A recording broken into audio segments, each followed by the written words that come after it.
እንዴት ነህ ጓደኛዬ? ምን ነው የደካከመህ ትመስላለህ? ሰላም አይደለህም እንዴ? ምን እባክህ፣ ዛሬ ግብር ለመክፈል ገቢዎች ሄጄ ስንት ሰዓት ተሰልፌ ተራ ሳይደርሰኝ ለነገ ተብሎ ይሄው ተመልሼ መጣሁ። ይሄማ ቀላል ነው፣ መፍትሄው እኮ ተገኝቷል። ምን አይነት መፍትሄ? ይሄውልህ ብርሃን ባንክ ብርሃን ኢታክስ የተሰኘ አገልግሎት ጀምሯል። ይህ አገልግሎት ከገቢዎች ሚኒስቴር ጋር በመተባበር የሚሰጥ አገልግሎት ስለሆነ የግብርህን የገቢዎች ሰነድ ቁጥር በመያዝ ከዚያ የብርሃን ባንክ ደንበኛ ከሆንክ ከፈለግ በሞባይል ባንክ አገልግሎት አሊያም በብርሃን ኢንተርኔት ባንክ አገልግሎት ግብርህን መክፈል ትችላለህ። የባንኩ ደንበኛ ካልሆንክ ደግሞ ወደ ቀረበ የብርሃን ባንክ ቅርንጫፍ ሄደህ ግብርህን መክፈል ነው። ዋው! ይሄማ ትልቅ የምስራች ነው። ቀኔን ነው ያበራኸው። አዎ፣ በብርሃን ባንክ ኢታክስ የግብር ክፍያ አገልግሎት ከረጃጅም ሰልፍ ድነው በፈለጉት ሰዓት በማንኛውም ቦታ ሆነው ግብርዎን መክፈል ይችላሉ። ብርሃን ኢታክስ ፈጣን የግብር መክፈያ አማራጭ። ብርሃን ባንክ፣ እንደ ስማችን ብርሃን ነው ስራችን። ተመልሰናል አድማጮቻችን። አራዳ ኤፍኤም 95.1 ላይ ትገኛላችሁ። ፉትቦል ካፌ ነው ፕሮግራሙ። የኪሊያን ምባፔና የሪያል ማድሪድን ጉዳይ እንመልከት።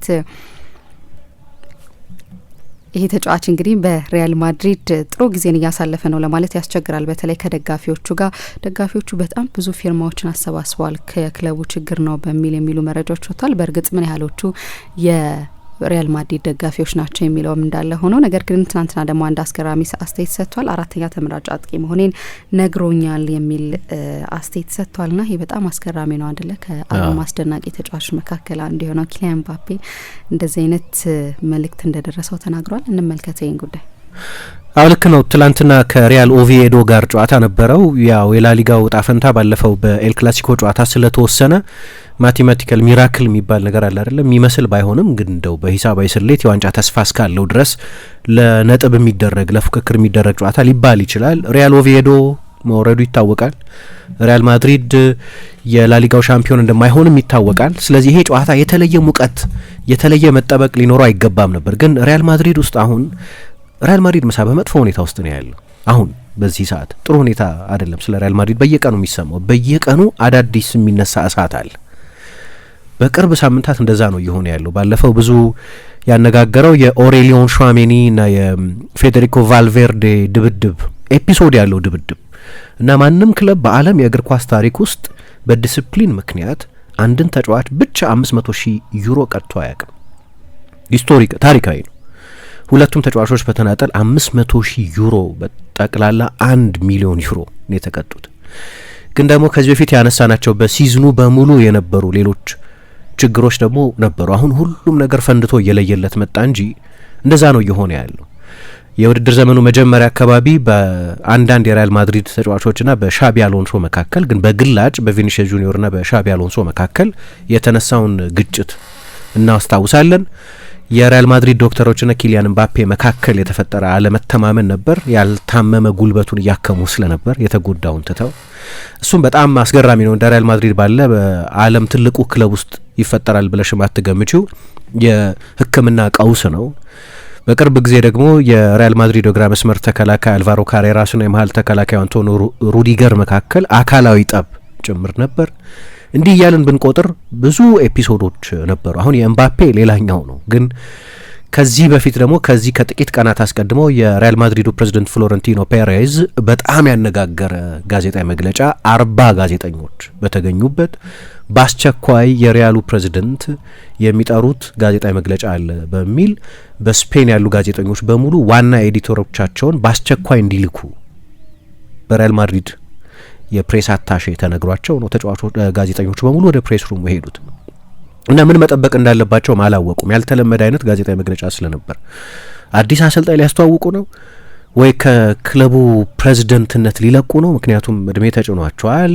ምናልባት በዛ ምክንያት እና ደግሞ ሪያል ማድሪድ ባለበትም ሁኔታ አሁን ከኔ የተሻለ ኤነርጂ ባለው ሰው መመራት አለበት የሚል የስንብት ጋዜጣዊ መግለጫ ይሁን ወይ የጤና እክል ገጥሟቸው አሁን በገጠመኝ የጤና እክል ምክንያት ከዚህ በኋላ ሪያል ማድሪድን በፕሬዝዳንትነት ለመምረጥ ሰዎች ስለሚያደርጉ እንደዛ ፕሬዝዳንቶች ለምሳሌ እንደዛ ስለሚያደርጉ ልክ በዛ ምክንያት ወይ ደግሞ ስለ ጤና እክል እየተወራ ስለነበር ስለ እኔ የጤና እክል የሚወራው ነገር ውሸት ነው ብለው ደግሞ ያንን የተወራውን ነገር ለማስተባበል ይሁን ማንም ሰው ምን መጠበቅ እንዳለበት አያውቅም እና ወደ ጋዜጣዊ መግለጫው ክፍል ሄዱ። ለአንድ ሰዓት ገደማ የቆየ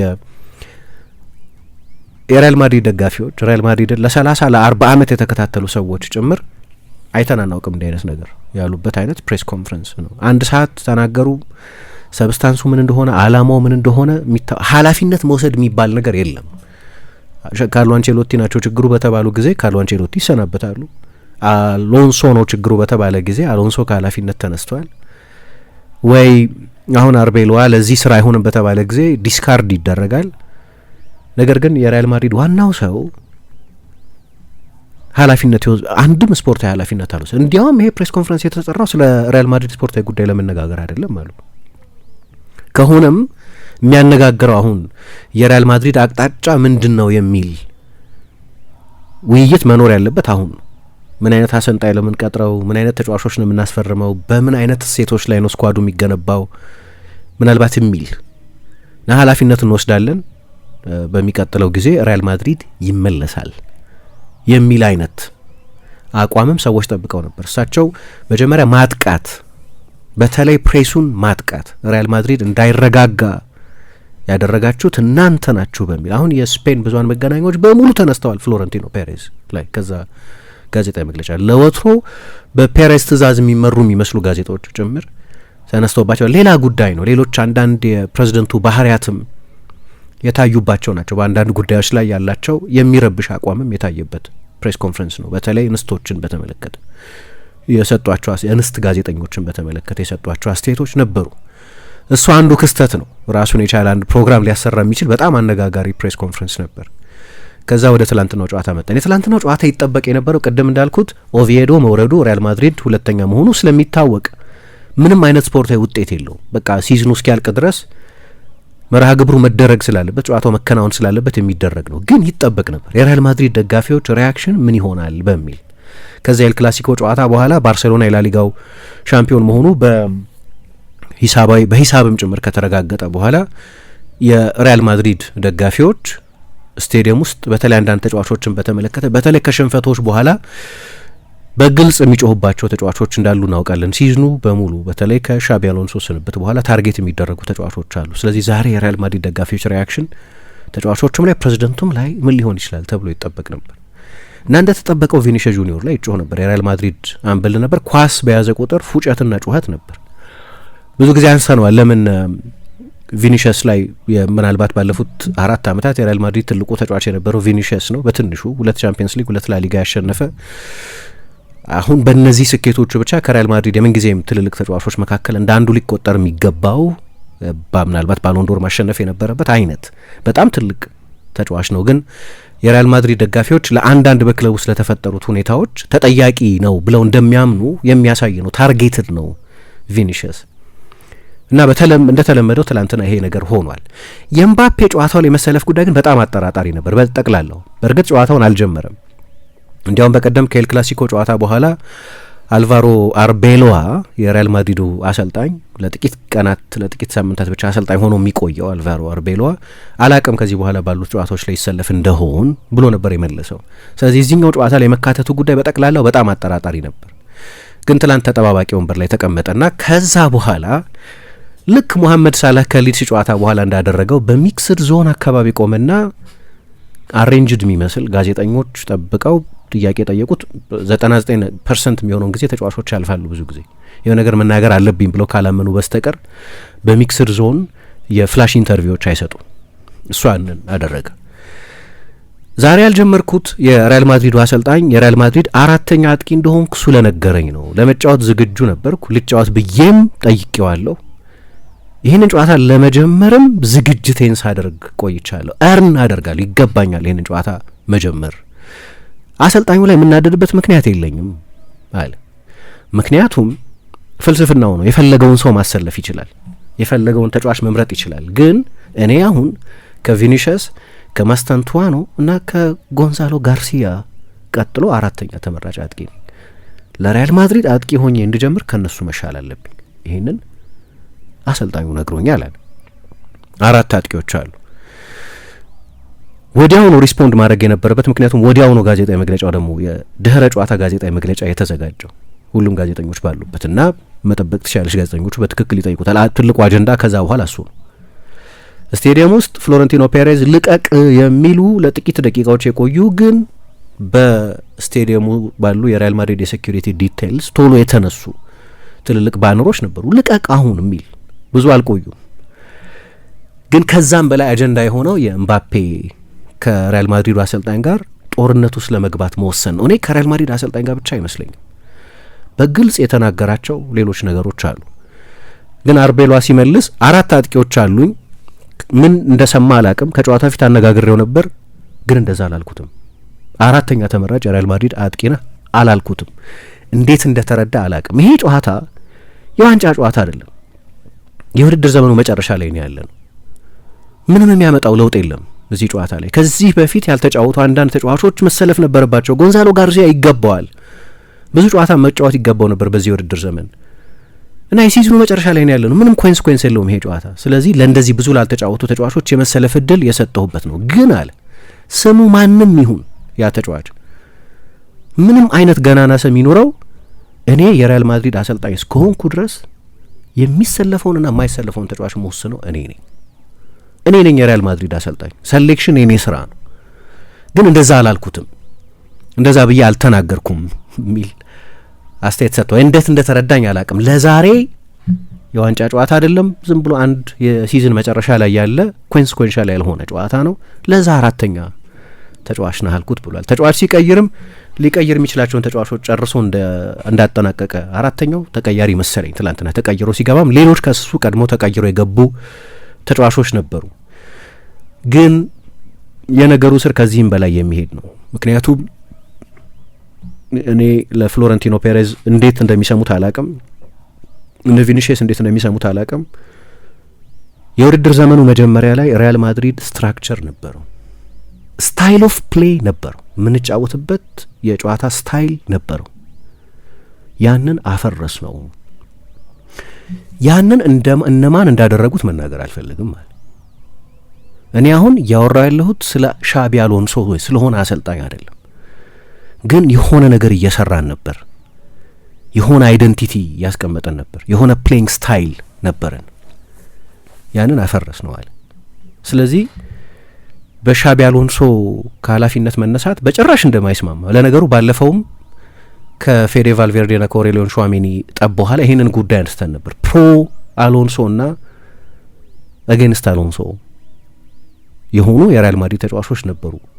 የነዛ ሁለት ካምፖች ማሳያ ያደረገው ሊጠቀሱ ይችላሉ። ምክንያቱም ቫልቬርዴ ከሶስቱ ተጫዋቾች መካከል ከአሰልጣኙ ጋር ችግር ነበረባቸው ከሚባሉት ተጫዋቾች መካከል አንደኛው ነበር። አብዛኞቹ ፈረንሳውያን ተጫዋቾች፣ አዳዲሶቹ ፈራሚዎች እና ብዙዎቹም ስፓኒሽ ተጫዋቾች ከአሎንሶ ጋር አብሮ የነበሩ ናቸው እና በስኳድ ውስጥ በተለይ በትልልቆቹ ተጫዋቾች መካከል አሎንሶን በተመለከተ ልዩነት ነበር። ከአሎንሶ ጋር በጣም ጥሩ ግንኙነት ነበረኛል እና አንድ ነገር ልንገራችሁ፣ ትልቅ አሰልጣኝ ይሆናል አሁንም ብሏል። ትላንት ጨዋታው ካለቀ በኋላ ትልቅ አሰልጣኝ እንደሚሆን እርግጠኛ፣ ግን እሱ ያለፈ ነገር ነው። አጀንዳ እሱ አልነበረም። እናሳካ ነበር በዚህ ውድድር ዘመን ትልልቅ ነገሮችን፣ ምክንያቱም ስትራክቸር ነበረን፣ የሆነ መልክ እየያዘ የቡድን ግንባታ ነበረን ብሏል እና ስለዚህም ጉዳይ ተጠይቋል አልቫሮ አርቤሏ። እውነቱን ነው፣ ስትራክቸር ነበር፣ ምናልባት የሚጥመው ስትራክቸር ነበር። ምክንያቱም በመጀመሪያው የውድድር ዘመን አጋማሽ ነበር ብዙ ጎል ያስቆጠረው። ስለዚህ ለሱ ይመቸው ነበር ማለት ነው፣ ለሱ ተመችቶት ነበር ማለት ነው የሚል አስተያየት ሰጥቷል። ስለዚህ ስትራክቸራል በሆነውም ጉዳይ ሪያል ማድሪድ ከዛ በኋላ በወሰናቸውም ውሳኔዎች ላይ ወይ የክለቡን ሻቢ አሎንሶ ለማሰናበት በወሰኑት ሰዎች ላይ ሊሆን ይችላል፣ ወይ ለሻቢ አሎንሶ መሰናበት ምክንያት ናቸው ብሎ በሚያምናቸው ሌሎች ጓደኞቹ ላይ ሊሆን ይችላል። አይ ዶንት ኔም ኔምስ፣ ስም አልጠቅስም፣ ግን አተነዋል። ያንን የሆነ መልክ እየያዘ የነበረ እየተሰራ የነበረ ቡድን መዋቅር እና የጨዋታ ስልት የነበረው ቡድን ነበረን ብሏል እና ያልተለመደ ነገር ነው። የስፔን ብዙሃን መገናኛዎችን ብታይ ከዛ በኋላ እምባፔ በሪያል ማድሪድ ላይ ቀጥል ይችላል የሚል ብዙ ሪፖርት ታያለሽ አሁን ከዚህ በኋላ።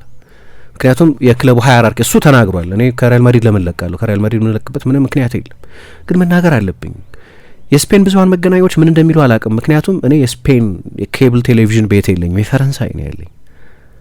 ግን ስለ እኔ እንደሚወራ ቃለሁ እከታተላለሁ ስለ እኔ የሚወራውን።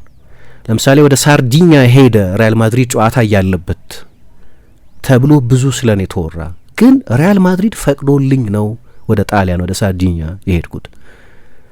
በዛ ጊዜ በአርሲዲ በሪያል ሶሴዳድ ስቴዲየም በኤል ፕራት በሚባለው በድሮ ስሙ እኔ ብቻ አይደለም ያልሄድኩት፣ እኔ ብቻ አልነበርኩም፣ ስፔን ውስጥም ያልነበርኩት ይታወቃል። እኔ ብቻ እንዳልነበርኩ፣ እኔ ብቻ አይደለሁም።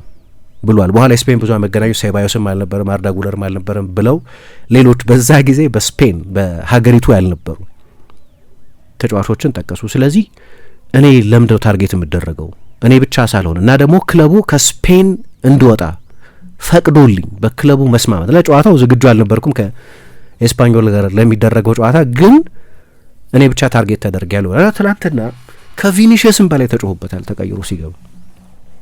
ቪኒሽስ ኖርማሊ የዚህ ታርጌት ነው። ቪኒሽስ ለምን ታርጌት እንደሆነ እናውቃለን።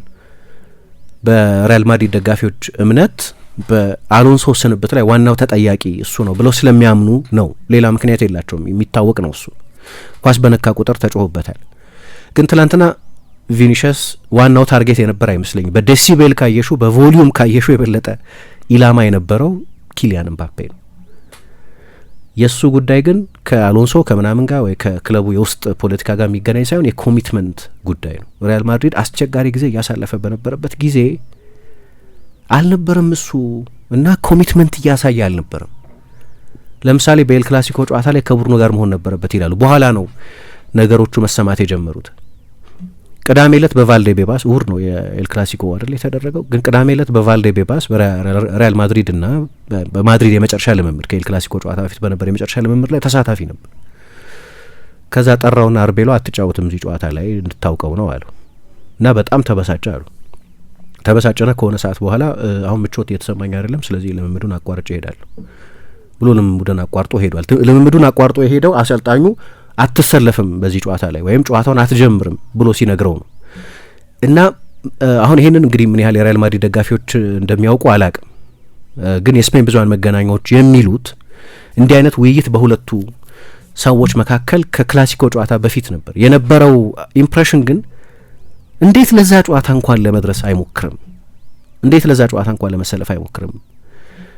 አስተውለሽ እንደሆነ እምባፔ ጨዋታው 45ኛው ደቂቃ ሪያል ማድሪድ ኦልሬዲ በባርሴሎና 2-0 እየተመራ 2 ነጭ የልብ ቅርጽ ያላቸው ኢሞጂዎችን አድርጎ ፖስት አደረገ። ያልተለመደ ነገር ነው። ምክንያቱም ተጫዋቾች ከጨዋታ በፊት ስለ ድጋፍ ይሁን ስለ በጎ ምኞት የሶሻል ሚዲያ አክቲቪቲ ያላቸው ከጨዋታው በኋላ ካሸነፉ በኋላ አንዳንዴ ደግሞ ከተሸነፉም በኋላ ይሄ እንደማይገባችሁ እናውቃለን የሪያል ማድሪድ ደጋፊዎች፣ ግን በሚቀጥለው ጊዜ ደግሞ እንደገና እንፋለምላቸዋል ምናምን ይላሉ ተጫዋቾች። ካሸነፉ በኋላ ስለ ድላቸው ይጽፋሉ። በጨዋታ መሀል ሪያል ማድሪድ እየተጫወተ ስቶሪው ላይ አድርጎ ነበር የሪያልና የባርሳ ጨዋታ እየተደረገ እና የሆነ ቢፍ እንደነበር የሆነ የሚያጠራጥር ነገር እንደነበር ሰዎች ገምተዋል። ከዚያ ደግሞ እንግዲህ ለዚህ ጨዋታ አይደርስም ብሎ ተናግሯል አርቤሎ ከጨዋታው በፊት ተጫዋቹ ልትሰለፍ ብሎ ጠይቆት እንደነበር ነው የሚወራው እና አትሰለፍም ብሎታል የሚሉት አንዳንዶቹ የኤል ክላሲኮን ላይም ላይት ስለፈለገው ኤል ክላሲኮ በዓለም ላይ የሚስበውን ከፍተኛ ትኩረት ስለሚያውቅ ያንን ቪዚቢሊቲ ስለፈለገ ነው መጫወት የፈለገው የሚል አቋም አለው።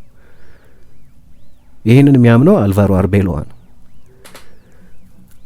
ከዛ በኋላ ጨዋታው ላይ ምክንያቱ ምንም ይሁን አላሰለፈው እና የትላንትናውን ጨዋታ አላስጀምረው። እንግዲህ እምባፔ ለኤል ክላሲኮ ጨዋታ ዝግጁ ከሆነ ሐሙስ ዕለት ለሚደረግ ጨዋታ ዝግጁ ይሆናል ብለሽ ትገምቻለሽ? ምክንያቱም እሁድ ነው ጨዋታው የተደረገው፣ ተጨማሪ ጊዜ ነበረው ማለት ነው ከዛ በኋላ አይደለም የበለጠ ዝግጁ ለመሆን እና ይሄ በሁለቱ ሰዎች መካከል ልዩነት ፈጥሯል።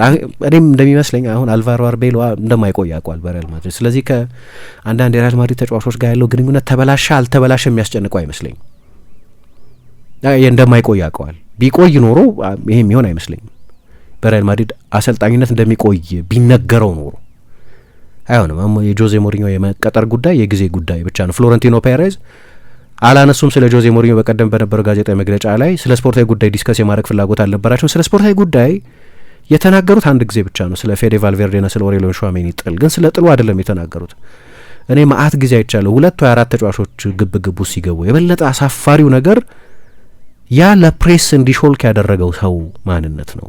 ምናውቀው ይመስለኛል ያንን ሰው የበለጠ አሳፋሪው ነገር እሱ ነው አሉ። በኤል ቺሪንጊቶ ቃለ ምልልስ ላይ ብቻ ነው የጆዜ ሞሪኞን ስም የጠቀሱት። እሱም ለነገሩ እንደሚጠበቀው የሪያል ማድሪድ አሰልጣኝ አይደሉም እና እስካሁን ድረስ በይፋ አሰልጣኝ እንዲሆኑ ይጠበቃል በቅርብ ቀናት። ግን ሞሪኞን የቤንፊካ አሰልጣኝ በሆነ ጊዜ አነጋግሬው ነበር፣ መልካም እድል ብዬ ተመኝቼለታለሁ። ከዛ ውጪ ከእሱ ጋር ተነጋግሬ አላውቅም ብለው ነው የመለሱት። በማግስቱ ከኤል ቺሪንጊቶ ጋር በጣም ቦምባስቲክ የሆነ የስፔን ሚዲያ ነው ስለ እሱ አላነሱም። ስለ ጆዜ ሞሪኞ ስለ ስፖርታዊ ጉዳይ ስለምን በዝርዝር የተናገሩት ነገር የለም። ግን ስለ እሳቸውም ግን ትናንትና መልእክቶች ነበሩ። 8ኛው ደቂቃ ላይ ሪያል ኦቪዬዶ ቡድን የማዕዘን ምት ባገኘበት ጊዜ ፍሎረንቲኖ ልቀቅ የሚል ትልቅ ባነር ታይቶ ነበር። ወዲያው በዛኛው በተቃራኒ ስቴዲየሙ ክፍል ደግሞ አሁን ልቀቅ የሚል ልቀቅ ብቻ ሳይሆን አሁን ልቀቅ የሚል ጽሁፍ ታይቷል። ከዚያ አንዳንድ የካሜራ ፉቴጆች አይተሽ እንደሆነ ደግሞ በቪአይፒ ቦክስ አካባቢ ከሳቸው በታች ከተቀመጠ የሪያል ማድሪድ ደጋፊ ጋር ሰውየው ሲጨቃጨቁ የሚያሳይ ሌላ ፉቴጅም ነበር እና ነገሮች በሙሉ ከቁጥጥር ውጭ የሆኑ ያሉ ይመስላል። እና ትላንትና ይሄ ነገር ነው የተፈጠረው። እንግዲህ ብትስማማም ባትስማማም ስምህ ማንም ቢሆንም እኔ ነኝ ማሰልፈው ብሎ ነው ለኤምባፔ እንግዲህ እንዲህ አይነት መልስ የሰጠው። ግን የኤምባፔን ጉዳይ በተመለከተ አሁን ያንን ወደ ስፔን ሄድኩ ወደ ጣሊያን የሄድኩት በክለቡ ፍቃድ ነው እንደዚህ የሚለው ጉዳይ በተመለከተ የሪያል ማድሪድ ደጋፊዎች አንዱ ቅሬታቸው የነበረው ይሄ ስለሆነ ነው። አደጋ በሚፈጠርበት ጊዜ ችግር በሚገባበት ጊዜ ከቡድኑ መሪዎች መካከል እንደ አንዱ የሚቆጠር እንዲያውም እሱ ከፈረመ በኋላ የፕሮጀክቱ በሱ ዙሪያ እንዲገነባለት ተብሎ የመጣ ተጫዋች ሲሆን በአስቸጋሪ ጊዜ ነው መሪዎች ቪዚብል መሆን ያለባቸው መታየት ያለባቸው እንጂ ለግል ኢንትረስታቸው ሲባል ያኔ መነጠል የለባቸውም። ቢጫወቱም ባይጫወቱም በቡድኑ ካምፕ አካባቢ በክራይሲስ ጊዜ መገኘት አለባቸው። እሱ ነው የመሪነት ሆልማርክ። እምባፔ ይህንን አላደረገም። በኤል ክላሲኮ ጨዋታ ላይ በዛ ሰሞን በነበሩ ጨዋታዎች ላይ ጥሩ ጊዜ ላይማ ይገኛል፣ ግን በመጥፎ ጊዜ ነው መሪዎች መገኘት ያለባቸው እና ሪያል ማድሪድ ደግሞ የመሪ ችግር አለበት። መልበሻ ክፍሉ የዛሬ 4-5 ዓመት እንደነበሩ አይነት መሪዎች የሉትም። አሁን ደግሞ የበለጠ ከሞድሪች እና ከቶኒ ክሩስ መልቀቅ በኋላ ይሄ ተባብሷል። የአሎንሶ አይነት የሰርጂዮ ራሞስ አይከር ካሲያስ አይነት መሪዎች የሉትም አሁን ሪያል ማድሪድ። ካርቫሃል በቅርብ ጊዜ እንደዚህ አይነት ፊገር ነበር። እንደ ሉካስ ቫስኬዝ አይነቶቹ ተጫዋቾችም ጀማሪ ተጫዋቾች ባይሆኑም ግን ለቡድኑ ህብረት በጣም አስፈላጊ ተጫዋቾች ተደርገው የሚቆጠሩ ናቸው። በዚህ ጊዜ ኃላፊነት አስዩም ማድረግ ነበረበት የሚል እምነት አላቸው የሪያል ማድሪድ ደጋፊዎች እና አንደኛው እሱ ላይ ያላቸው ቅሬታ ራሱን ለዓለም ዋንጫ እየቆጠበ የዓለም ዋንጫ እየመጣ ነው። ስለዚህ በአንድ የላሊጋ ጨዋታ ቢጎዳ የዓለም ዋንጫ ሁኔታው ጆፓርዳይዝ ሊሆን ነው እና ራሱን ለዓለም ዋንጫ እየቆጠበ ነው ለሪያል ማድሪድ ያገለገለ ያልሆነው። ግን የሪያል ማድሪድ ከፍተኛው ተከፋይ ደግሞ እሱ ነው። ከየትኛውም ተጫዋች በላይ ብዙ ገንዘብ የሚያገኘው እርሱ ነው የሚል አቋም ያላቸው የሪያል ማድሪድ ደጋፊዎችና ብዙሀን መገናኛዎችም አሉ እና ስለዚህ የእሱ ሁኔታ ደህና አልነበረም። አሁን ደግሞ ከአሰልጣኙ ጋር እንዲህ አይነት ሁኔታ ውስጥ ገብቷል። ሲመጣ እምባፔ ጁላይ 16 2024 ነበር ለሪያል ማድሪድ የፈረመው። የቻምፒየንስ ሊግ የፍጻሜ ጨዋታ ከተደረገ ከጥቂት ጊዜ በኋላ የላሊጋ አሸናፊ መሆናቸው ከታወቀ ከጥቂት ጊዜ በኋላ 15ኛ ቻምፒየንስ ሊጋቸውን ካሸነፉ ከጥቂት ጊዜ በኋላ በ11 ሲዝን ውስጥ ለ6ኛ ጊዜ ቻምፒየንስ ሊግ ካሸነፉ ከጥቂት ጊዜ በኋላ ነው የፈረመው እና ሲፈርም የነበረው ስቴትመንት አሁን እንደዚህ ዶሚናንት የሆነ ቻምፒየንስ ሊግ በ11 ዓመት ውስጥ ለ6ኛ ጊዜ ያሸነፈ ላሊጋ 95 ነጥብ ይዞ ያሸነፈ ቡድን ነው። እዚህ ላይ ነው አዲስ ጋላክቲኮ የሚጨመረው። ስለዚህ አሁን ይሄ ዘመን የሚቆጣጠር የሪያል ማድሪድ ትውልድ ነው። ሁለተኛና ሶስተኛ ሆኖ የጨረሱ የባሎን ዶር ተጫዋቾች ነበሩ። ቪኒሺየስ ሁለተኛ፣ ቤሊንገም ሶስተኛ ሆኖ ነበር የጨረሱት። እዚህ ላይ እንደ ኤምባፔ አይነት ተጫዋች መጣና ከዛ በኋላ ማንም አይወዳደርም ሪያል ማድሪድን የሚል ግምት ነበር እና እሱ እንደመጣም ብዙ ሳይቆይ የመጀመሪያ ዋንጫውን አሸነፈ ከሪያል ማድሪድ ጋር። እንግዲህ እስካሁን ድረስ ዋንጫ አላሸነፈም እንላለን። አንዳንድ ጊዜ ሰዎች ሱፐር ካፖችን ስለሚዘሏቸው ነው እንጂ አውሮፓ ሱፐር ካፕን አሸንፏል። ከአታላንታ ጋር በተደረገ ጨዋታ ጎልም አስቆጥሯል። ከዛ ከጥቂት ጊዜ በኋላ ደግሞ የድሮ ኢንተርኮንቲኔንታል ካፕ አሁን የዓለም የክለቦች ዋንጫ ይባል ነበር ድሮ፣ ወደ ድሮ ስሙ ተቀይሯል ኢንተርኮንቲኔንታል ካፕ ተብሎ ፓቹካ የሚባለውን የሜክሲኮን ቡድን አሸንፈው ዋንጫ ወስደዋል። ከዛ በኋላ ግን ዋንጫ አልወሰዱም እና በቅርብ ጊዜ ሶሻል ሚዲያም ላይ የሚታዩ እሱን ዲክቴተር እንደሆነ የሚያሳዩ የኪም ጆንጉን ልብስ ወይ የሌሎች ዓለም ላይ አምባገነኖች ናቸው የሚባሉ ሰዎችን ልብስ በማልበስ የሪያል ማድሪድ አዛዥ ናዛዥ እንደሆነ ለማሳየስ ብዙ የኤአይ ቪዲዮዎች ይሰራሉ።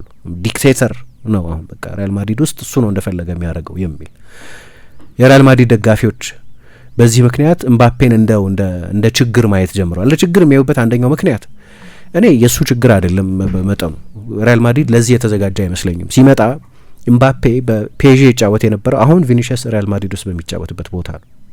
የአክስ አጥቂ ሆኖ አልተጫወተም። እንዲያውም መጨረሻ ላይ ከፔዤ ጋር ካጣሉት ምክንያቶች መካከል አንደኛው ሮበርት ሌቫንዶቭስኪን እናመጣልሃለን፣ የሳጥን 9 እናደርግሃለን የሚል ቃል ነበራቸው። ኢቨን ኔይማር በነበረበት ጊዜ ኔይማር በብዙዎቹ ሲዝኖች ሴንትራል ሆኖ መጫወት ጀምሮ ነበር። ስለዚህ በመደበኝነት የግራ ክንፍ ተጫዋች ነው ነበር። አሁን በአንቸሎቲና በፍሎረንቲኖ ፔሬዝ መካከል እምባፔን በተመለከተ እንዴት ነው የሚጫወተው፣ የቱ ጋር ነው የሚጫወተው የሚል ታክቲካዊ ውይይት መደረጉን አላውቅም። ያለም አይመስልም። አንቸሎቲ ሃሪኬንን ይመርጡ ነበር የተባለው ለዚህ ነው። የበለጠ ፋሲሊቴተር ይመርጡ ነበር። የቡድኑን ታክቲካዊ ሚዛን የሚያፋልስ ከቪኒሺየስ ጋር በተመሳሳይ ቦታ የሚጫወት ተጫዋች ሳይሆን ካሉት ተጫዋቾች ጋር ኮምፕሊመንታሪቲ መፍጠር የሚችል አይነት የሃሪኬን አይነት 9 ነው፣ ግን ከቪኒሺየስ ጋር ለቦታ የሚጣላ 9 አይደለም፣ ወይ ተመሳሳይ የሜዳ ዞን የሚጋፋ ተጫዋች አይደለም። እምባፔ ዛጋ ነው ሲጫወት የቆየ 9 መሆን ደግሞ አይፈልግም። ከክሪስቶፍ ጋልቲዬ ጋር ያጣላው እሱ እኮ ነው፣ ከፓሪስ ሳን ጀርማው የቀድሞ አሰልጣኝ ጋር። እኔ 9 አይደለሁም ሃሽታግ ፒቮት ጋንግ ብሎ ፖስት ያደረገ ጊዜ ከዛ የሞንፔሌ ጨዋታ በኋላ እኔ 9 አይደለሁም በቃ ሳጥን የአክስ አጥቂ አታድርጉኝ የሚል ቅሬታ ስለነበረው ነው። ኔይማር እንዲወጣ ይፈልግ ነበር ከተባለባቸው ምክንያቶች መካከል አንደኛው ያለ ተሻሚ ያንን የግራ የፓሪስ ሳን ጀርማ ማጥቃት ለብቻው መቆጣጠር ይፈልግ ስለነበር ነው የሚባል ነበር። እንግዲህ ምን ያህል እውነት ነው አናቅም። እንግዲህ በብዙሃን መገናኛዎች ላይ ከምናየው ነው የምንነሳው። በፈረንሳይ ብሔራዊ ቡድንም ሲናገር ለፈረንሳይ ሲጫወት የበለጠ ይስማማኛል ለፔዤ ሲጫወት ከሚኖረኝ ምቾት አለ። አንድ ጊዜ ለምን ኦሊቪዬ ዢሩ አለ፣ እሱ የሳጥን አጥቂ ነው፣ 2 ሴንተር ባኮች ይይዝልኛል፣ እኔ ደግሞ የሚመቸኝ የግራ ክንፍ ቦታ ላይ ይጫወታል። አይወደውም ያንን ቦታ፣ የሳጥን 9 ነው ብሎ ነኝ ብሎ አያምንም። አይደለምም። ካረም ቤንዜማም ደግሞ ብሏል። ካረም ቤንዜማ ራሱ እምባፔ 9 አይደለም ብሏል። እንግዲህ አስበውበታል ወይ የሚለውን ትጠራጠሪያለሽ። በቃ ለረጅም ጊዜ የፈለግነው ስታር ኳሊቲ ነው እምባፔ ነው።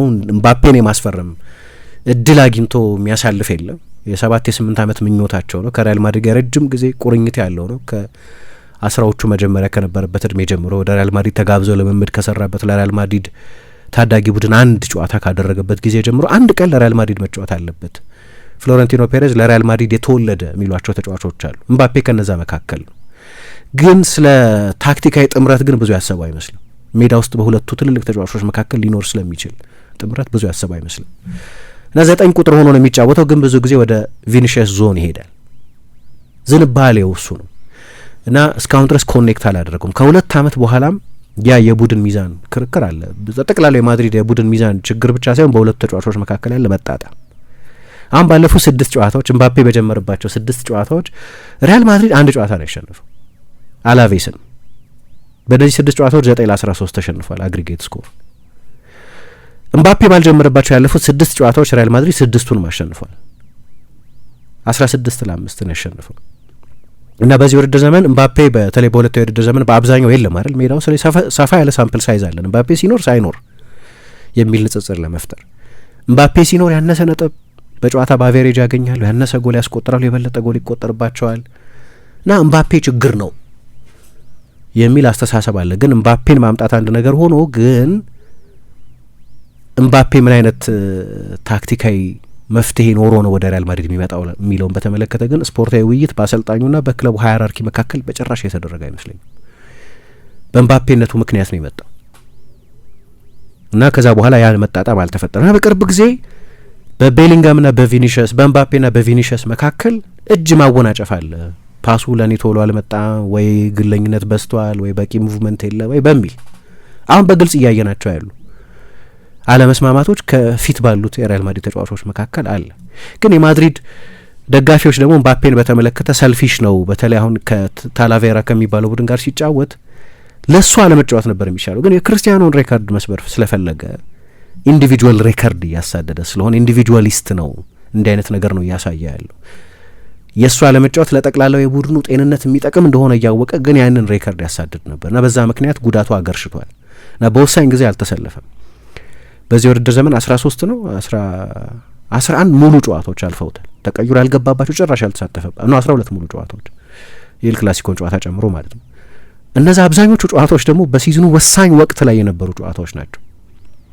የላሊጋ ሁኔታ የተወሰነባቸው፣ ኮፓ ዴል ሬ ሁኔታ የተወሰነባቸው ወሳኝ ጨዋታዎች ላይ ነው ያልተሰለፈው እና በዛ ጨዋታ በመሳተፉ ምክንያትም የግል ሬከርድ ነው መጨረሻ ላይ በአመቱ ይሄን ያህል ጎል አስቆጠረ የሚለው ሬከርድ የሪያል ማድሪድ ሬከርድ አይደለም፣ የኤምባፔ ሬከርድ ነው፣ የኢንዲቪጁዋል ሬከርድ ነው።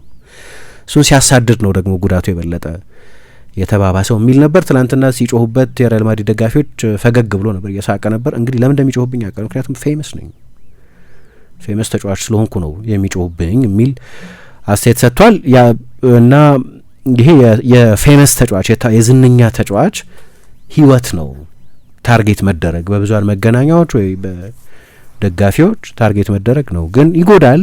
በዚህ አመት ያሳለፍነው ነገር ትልልቅ ነገሮች የማሳካት እድል ነበረን፣ ከመጀመሪያው ጀምሮ አሳይተን ነበር። ስሞች መጥቀስ አልፈልግም፣ እኔ ያለሁት ክለባችንን ለመከላከል ነው ብሎ ይሄ ነገር ለመፍረሱ ተጠያቂ ናቸው ብሎ የሚያምንባቸው ሰዎች እንዳሉ ስም መጥቀስ አያስፈልገኝ ብሎ ውስጠ ወይራ የሆነ ንግግር ደግሞ ተናግሯል። እና ይሄ